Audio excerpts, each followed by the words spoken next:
tinanggap ni Vice President Sara Duterte ang otoridad ng Kongreso nga kung hindi nyo aaprubahan ang confidential funds na hinihingi ng Office of the Vice President at Office Department of Education, nasa sa inyo yon.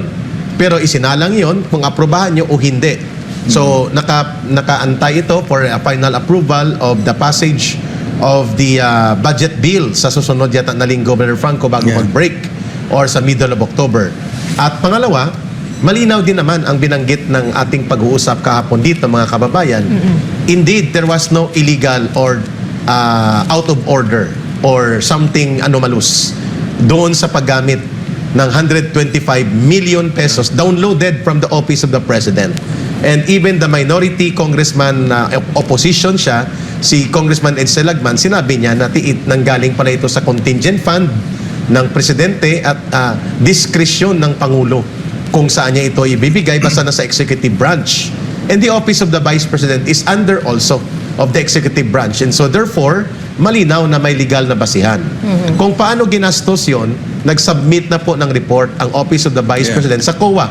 So if there are still anomalous findings, the COA can file cases or make some adverse report to the Office of the Vice President to correct. Kung mayroong, pero habang wala pa, yun po ay mga haka-haka at mga maniobra sa magic ng propaganda ng CPP, NPA, NDF.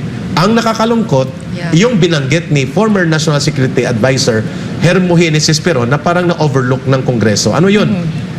Sabi ni Secretary Esperon, ang ating former Chief of Staff and former National Security Advisor during the time of President Duterte, itong CPP, mga party list na ito, wala naman itong ginawang maganda na sa tingin nila lahat ng programa ng gobyerno ay dapat tutulan. Lalo na yung tumatama sa kanila na pupuksain ang CPP, NPA, NDF. Number one, Brother Franco, Miss Ina, National Task Force to End Local Communist Armed Conflict, tinututulan nila, pinapabuwag nila. Mandatory ROTC to prevent recruitment of the youth and students, ayaw din nila para ang kabataan ay pwede pa rin i-recruit sa NPA ng grupo nila. Number 3, ayaw din nila ng Barangay Development Program, kinakaltasan nila at ginagawa ng malisyusong atake.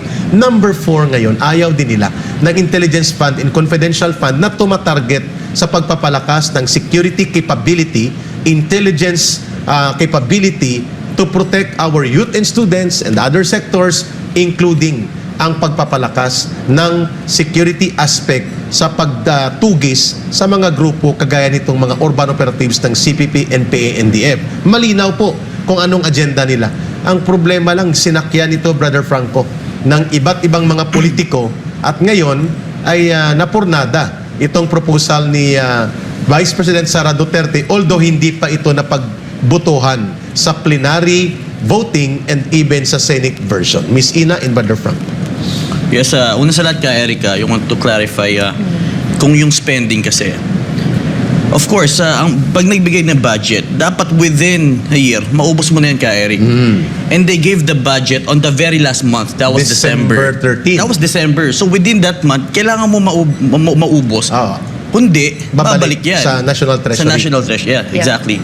So it was given during the month of December. Middle of December na halos, brother. Oh yan, ito nangyari ka, Eric. Kinaklaro natin kung paano ginagawang propaganda ito.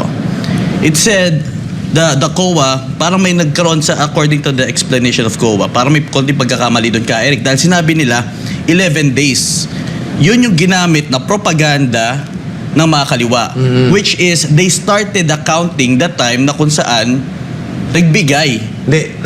Nagbilang ang COA ng report observation sa actual payment. Sa actual payment, yeah. Pero ang actual implementation is week before. Yeah, a week dahil before. week before na-release ang SARO. Yun yung ang SARO is Special Allotment Release Order. Ibig sabihin, pwede mo nang ipatupad ang project dahil may pondo na.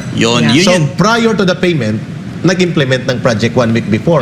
Pero binilang ng COA, actual payment. Yung actual payment. That's 11 days. At hindi nilinaw ng COA. Hindi nililaw ng COA.